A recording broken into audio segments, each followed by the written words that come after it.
Polres Muara Enim menangkap Martin Hadi Susanto, kepala sekolah dasar sekaligus pelatih Paskibraka SMK, usai dilaporkan seorang guru karena kekerasan seksual menyimpang pada 6 anak.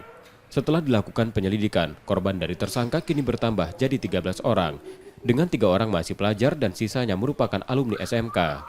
Kapolres Muara Enim menerangkan, perbuatan itu sudah dilakukan tersangka sejak 2019 lalu, dengan pura-pura membantu korban mengikuti tes kesehatan menjadi anggota TNI melalui terapi bagian pribadi.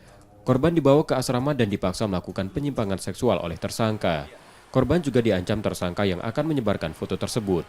Polisi kini melakukan pendalaman dengan melakukan pemeriksaan kejiwaan pada tersangka dan dugaan korban lain. Jadi kemudian dibujuk-bujuk rayu, kemudian korban mengirimkan foto alat kelaminnya, kemudian disampaikan bahwasanya ini bermasalah, nggak boleh ada varises seperti itu. Kemudian korban ini diajak menginap di salah satu asrama yang ada di SMKN itu. Kemudian pada saat tidur, kemudian korban ini pelaku melakukan pencabulan. Tersangka kini ditahan di tahanan Polres Muara Enim dan terancam hukuman 15 tahun penjara. Hukuman tersangka akan ditambah sepertiga dari ancaman, menyusul statusnya sebagai tenaga pendidik.